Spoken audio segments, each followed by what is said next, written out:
대한민국 공군 F-35A와 미 공군 F-35A 사이에는 엄청난 성능 차이가 있다, 없다? 이야기 시작부터 조금 느닷없기는 하지만 가상의 상황을 한번 생각해 보겠습니다. 어디까지나 가상의 이야기라는 점 다시 한번 강조합니다. 때는 2030년대 후반에서 2040년대 초반, 대한민국 한국항공우주산업 카이가 만든 KF-X 전투기는 첫 양산이 시작된 2026년 이후 거의 15년에 가까운 시간과 노력, 엄청난 자금을 투입하여 KF-X 블록 3를 만들어냈다. KF-X 블록 3는 외부 무장을 내부로 수납하는 내부 무장창과 돌출되어 있는 다양한 센서 및 장비들도 내부로 수납하는 작업이 완성되어 원래 설계 목적상 의도했던 F-35A에 근접하는 스텔스 성능을 갖출 수 있게 되었다. 뿐만 아니라 대한민국은 비록 세계 최고와는 다소 거리가 있다고 평가되지만 후발 국가들 중에서는 단연 눈에 띄는 수준의 항공전자장비 제조 기술을 보유하게 되었다. 한때 미국이 이전을 거부했다고 알려진 4대 기술, 예를 들어 강력한 성능의 A사 레이더를 비롯한 적외선 감시 및 추적 장치 IRST, 그리고 록히드 마틴의 스나이퍼 타겟팅 포드에 버금가는 성능을 지닌 전자 광학 표적 추적 장치 EOTGP 및 우수한 전자전 장비도 이제 국산 기술로 개발할 수 있게 되었다. KF-X 블록 3의 우수한 스텔스 성능과 뛰어난 항전 장치, 그리고 서구 최첨단 스텔스 전투기에 비해 저렴한 가격에 깊은 인상을 받은 동남아 및 제3세계 국가들이 우리 정부에게 적극적으로 KF-X 블록 3를 판매해달라는 러브콜을 보낸다. 이들 중에는 이미 오랜 기간 동안 협력 관계를 맺어왔던 인도네시아도 포함되어 있었으며 우방국의 끈질긴 요청을 거부하기 어려웠던 대한민국은 결국 KF-X 블록 3의 판매를 결정하게 된다. 그런데 KF-X 블록 3가 판매되고 2-3년이 지난 이후 인도네시아 정치 지형에 대격변이 일어난다. 대통령인 조코 위도도와 국방장관인 프라보어 수비안토 사이의 알력 때문에 KF-X 사업이 진통을 겪고 있는 현재와는 비교도 되지 않을 정도의 정치적 대격변이 일어나 인도네시아에 강성 친중 정부가 들어서게 된다. 비록 가상의 상황이긴 하지만 만약 이런 일이 실제로 발생하게 된다면 과연 인도네시아에 수출된 KF-X 블록 3에 어떤 일들이 일어나게 될까요? 엄청난 시간과 노력 그리고 자금을 투자하여 어렵게 만들어낸 전투기 제조 기술이 한순간에 잠재적 적성국가 혹은 기술 경쟁국으로 유출될지 모르고 중국이나 북한 등이 요청하는 시간과 장소에 KF-X 블록 3를 출격시켜 극비로 취급되는 KF-X 블록 3의 레이더 반사 특징과 적외선 특성 자료 같은 비행 데이터를 제공해주는 간접적인 타격을 받게 될지도 모릅니다. 실제 상황은 당연히 아니고요. 단지 가정해본 상황이지만 가정이라고는 해도 매우 우려되는 상황이 아닐 수 없습니다. 제가 하고 싶은 말은 아무리 혈맹인 우방국이라고 해도 역사상 영원한 동맹은 없었으며 정치적 상황은 언제든지 변할 수 있다는 뜻입니다. 우리가 생각해봐도 이런 이유들 때문에 KF-X 블록 3를 해외로 수출하는 경우 여러 겹으로 안전장치를 하지 않을 수가 없으며 특히 중요한 기술이 적용된 부분에 대해서는 실제 성능보다 최소한 한두 단계 이상 다운그레이드된 부품을 사용해야만 하는 당위성이 생기게 됩니다. 그러나 입장을 반대로 바꿔서 생각해본다면 각종 안전장치 때문에 정비나 수리를 마음대로 하지도 못하는 데다가 몇 단계 다운그레이드된 기능들로 실제 성능보다 떨어지는 물건을 사야만 하는 쪽은 당연히 기분이 좋을 수가 없습니다. 그래서 파는 쪽도 고급스러운 야바위 기술을 사용합니다. 전투기처럼 최첨단 기술이 집약된 무기체계에 사용하기에 딱 좋은 방법이 있죠. 바로 동일한 하드웨어를 제공하되 그 하드웨어의 성능을 발현시키는 소프트웨어의 성능을 떨어뜨려 판매하는 것입니다. 특히 A사 레이더나 IRST 같은 레이더 및 열 신호 처리에 관련된 첨단 항전 장치들은 어떤 소프트웨어를 사용하는가에 따라 같은 하드웨어라도 50% 이상의 성능 차이가 생긴다고 합니다. 정말 어마어마한 수치가 아닐 수 없습니다. 그런데 제가 상정한 가상의 이야기와 비슷한 사례가 실제로 발생한 적이 있습니다. 이미 눈치채신 시청자 여러분들도 있으시겠지만 미국의 F-35A 터키 판매 거부 사건이 바로 그것입니다.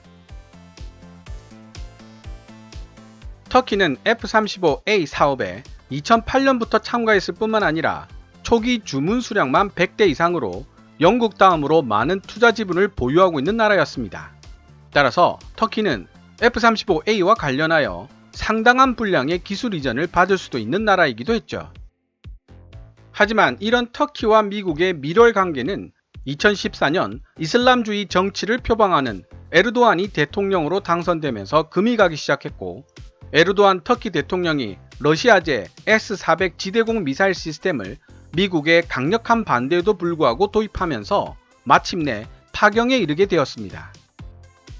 2019년 4월 미국 정부는 터키를 향한 F-35A 판매 거부를 공식적으로 발표했습니다.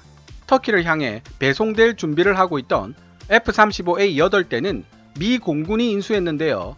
이 사건 경위를 해외 기사로 읽다가 발견한 흥미로운 점은 이 F-35A들이 바로 미 공군에 인도된 것이 아니라 대규모 소프트웨어 변경 작업을 거치고서야 인도되었다는 사실입니다. 이 사례는 해외 우방에 판매하는 버전의 F-35A와 미 공군이 운용하는 F-35A 사이에는 많은 성능상의 차이가 있을 수 있다는 사실을 암시합니다. 제가 이미 설명드린 대로 같은 하드웨어라도 운영 소프트웨어의 성능에 따라 50% 이상의 성능 차이가 날 수 있기 때문입니다. 결과적으로 대한민국 공군이 운용하는 F-35A도 미 공군이 사용하는 F-35A와 꽤 큰 성능상의 차이를 보일 것이라는 논리적인 추론이 가능합니다. 어쩌면 일본이 사용하는 F-35A와도 차이를 보이고 있을지도 모릅니다. 어떻게 그렇게 단언할 수 있냐고 반론을 펼치는 분들도 있으실 겁니다. 하지만 제가 처음 KF-X 블락 3를 인도네시아에 판매하는 가상의 경우를 예로 들었던 이유가 바로 여기에 있습니다. 해외로 수출되는 자국 최첨단 전투기의 중요 부품이나 소프트웨어에 왜 안전장치 혹은 다운그레이드된 부품을 사용할 수밖에 없는지 그 이유를 설명하기 위해서였죠. KF-X 대신에 F-35A를 인도네시아 대신에 대한민국을 대입해서 생각해 본다면 간단하게 도달할 수 있는 논리적 귀결입니다. 대한민국 공군의 F-35A와 미 공군의 F-35A는 하드웨어적으로 동일한 것으로 알려져 있습니다. 하지만 F-35A의 가장 큰 장점은 스텔스 기능에만 있는 것은 아닙니다. 날아다니는 컴퓨터라고 불릴 정도로 우수한 항공 전자장치들도 매우 중요한 역할을 합니다. KKMD-189와 추력대 중량비와 ing면 하중으로 살펴본 KF-X의 뛰어난 기동성을 살려라 편에서도 설명한 적이 있지만 스텔스 성능을 높이는 설계는 보통 기체의 기동성과 비행 성능을 떨어뜨리는 결과를 가져옵니다. 그 영향으로 추력대 중량비가 낮아지고 ing면 하중은 높아져 기동성이 떨어지게 된 F-35A이지만 이 모든 것들을 상쇄시킬 수 있는 힘이 바로 F-35A의 APG-81 A사 레이더를 비롯한 각종 첨단 항전 장치들에서부터 나온다는 것이죠. 컴퓨터가 제대로 된 성능을 발휘하기 위해서는 제대로 된 소프트웨어의 존재가 필수라는 것은 누구나 알고 있는 사실입니다. 어느 방향으로든 자유롭게 강약의 크기마저도 임의로 조절할 수 있는 최첨단 하드웨어인 A사 레이더가 강력한 레이더 신호를 발사하더라도 되돌아온 레이더 신호를 제대로 분석해 줄 수 있는 소프트웨어가 없다면 조종사 입장에서는 레이더 장치가 없는 거나 다름없다는 뜻입니다. 인터넷과 군사 전문지들을 통해 관련 자료들을 찾아보면 KF-X 사업이 시작되었을 당시 전투기 개발의 핵심이 되는 4대 기술을 미국이 전수하지 않을 것이라는 사실을 국방과학연구소와 한국항공우주산업 관계자 대부분은 이미 예상을 했었다고 합니다. 미국은 지금까지 단 한 번도 제공권 장악에 관련된 핵심 기술을 아무리 가까운 우방이라도 이전해 준 사례가 없었기 때문이죠. 미국과 가장 가까운 우방국이자 미국 무기들을 마개조하는 것으로 유명한 이스라엘조차도 이 부분에 대한 기술 이전을 받지 못한 것으로 알려져 있습니다. 그래서 당시 대부분의 언론들이 걱정과 우려를 보이며 KF-X의 미래에 대한 부정적 진단을 하고 있을 때에도 국방과학연구소와 한국항공우주산업 카이는 이미 이에 대한 대비를 하고 있었고 미국의 기술 이전 불가 입장이 전달되자마자 발빠른 대응책을 선보일 수 있었다는 내용을 찾아볼 수 있었습니다. 사실 미국은 혈맹인 대한민국이 KF-X라는 자체 스텔스 전투기를 개발하는 것에 대해 대놓고 뭐라고 말은 할 수 없어도 꽤 불편한 심정일 것입니다. 일부 군사평론가들은 미국이 장거리 공대공 미사일 암람을 KF-X에 통합하는 것을 허용하지 않고 있는 사실에 대해 KF-X의 미래가 어둡다는 분석을 하고 있습니다만 지금까지의 여러 사례를 봤을 때 개인적으로는 미국이 괜한 심통을 부리며 약간의 어깃장을 놓고 있는 것으로 분석하고 있습니다. 하지만 KF-X가 일사천리로 진행되어 완성을 눈앞에 두고 있기 때문에 결국에는 암남 통합을 인정하는 수순으로 진행될 것으로 예측하고 있습니다. 그것이 미국의 국익에 보다 더 부합하는 결정이기 때문이죠. 미국이 어깃장을 놓고 있는 상황에서 알았어, 그럼 우리가 직접 다른 나라하고 기술 협력해서 개발하지 뭐 라는 한국의 이야기를 듣고 나서야 앞불싸 미국이 움직였던 적이 꽤 많았다는 역사적 사실도 앞으로 지켜봐야 할 포인트가 될 것 같습니다. 사실 K1 탱크를 개발할 때도 미국이 도와줄 기미를 보이지 않자 우리 정부는 독일과의 기술 협력을 통해 레오파르트 1의 개량형에 해당하는 전차를 개발하려 했고 이에 놀란 미국 정부가 제너럴 다이나믹스 지상사업부 GDLS를 통해 급하게 한국형 신형 전차 개발 계획 ROKIT를 지원한 전력이 있습니다. 대한민국 공군의 F-35A와 미 공군의 F-35A에 있어 가장 큰 성능상의 차이는 레이더에 포착된 전투기를 빠르게 식별해내는 식별 소프트웨어와 A사 레이더 및 적외선 감시 및 추적 장치 IRST를 활용하여 스텔스 전투기들을 탐지해내는 스텔스 표적 탐지 모드 등에 있을 것으로 전문가들은 예상하고 있습니다. 이 기술들은 미래 제공권 장악에 있어 매우 중요한 핵심적 기술들이기 때문입니다. 미국 쪽 군사 전문 기자들의 기고 내용을 보면 미 공군은 이미 스텔스 기능을 가진 전투기 및 전폭기들에 대한 대응 방안을 강구해 놓은 것으로 판단됩니다. KKMD 155화와 156화, 조기 경보기 IRST, A사 및 전자전기로 확립되고 있는 스텔스 교전교리 F-35A의 미래는 1, 2부를 통해 이 부분에 대한 미국 기사들을 번역해 드렸으니 시간 나실 때 한번 다시 복습해 보시기 바랍니다. A사 레이더를 활용한 스텔스기 탐지 이론 중 하나를 간단하게 설명드리면 기계식 레이더와는 달리 A사 레이더는 레이더 빔을 전자적으로 통제하기 때문에 주파수나 출력의 크기, 방향 등을 마음대로 조절할 수 있습니다.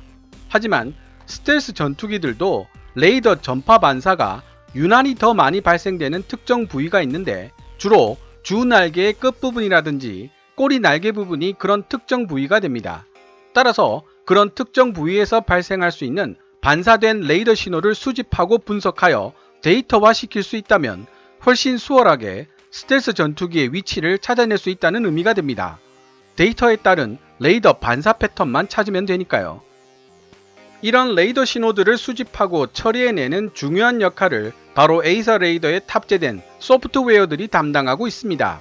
하지만 대한민국 공군의 F-35A에 탑재되는 소프트웨어는 절대 미 공군의 그것과 같은 성능일 수 없으며 앞으로도 영원히 같아질 수 없다고 말씀드리는 것입니다. 미국이 그것을 절대 허용하지 않을 테니까요. 20만 개가 넘는 F-35A의 부품들 중 우리 기술진들이 마음대로 만질 수 있는 부분은 400개를 넘지 못한다는 사실 또한 이러한 상황을 대변해줍니다. 분명히 내 돈 주고 샀는데 내 마음대로 유지 및 관리는커녕 수리도 못하니 이게 한국 전투기인지 미국 전투기인지 모르겠다는 불만이 공군 내부에서 나올 만도 합니다. 이는 우리나라뿐만 아니라 일본 및 호주에도 모두 적용되는 사항입니다. 그리고 미국의 한마디면 데이터 링크로 연결되어 있는 모든 F-35A의 기능이 동결될 가능성이 있다는 사실도 무섭죠. 터키의 사례에서도 알 수 있지만 만약 터키의 F-35A 도입이 끝난 이후에 에르도안 대통령이 당선되고 지금처럼 반미 친러 노선을 지향하는데도 터키 F-35A의 운용에 대한 아무런 제재 수단이 없다면 미국 입장에서는 돌이킬 수 없는 타격이 되고 말 것입니다. 그런 상황을 막기 위해서라도 해외 우방에 판매되고 있는 최첨단 전략 무기인 F-35A에 중요 기능 동결 코드 같은 것이 있다고 보는 것이 오히려 합리적인 추론입니다. 실제로 비슷한 기능을 하는 부분이 설명된 자료가 있었는데 이에 대한 상세한 설명은 다음 기회로 미루도록 하겠습니다.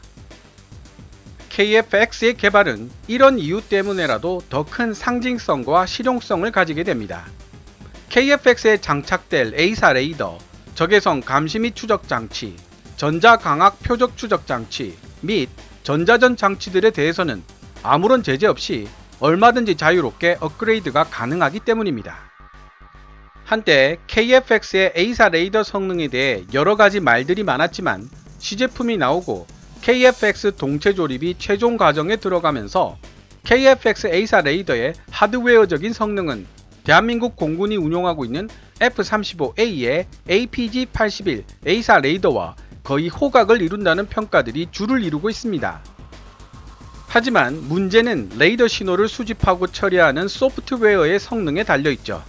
이 부분에 대해서는 KKMD 184화 김칫국은 이제 그만 국산 에이서 레이더가 넘어야 할 산은 편에서 상세하게 설명해 드린 적이 있습니다.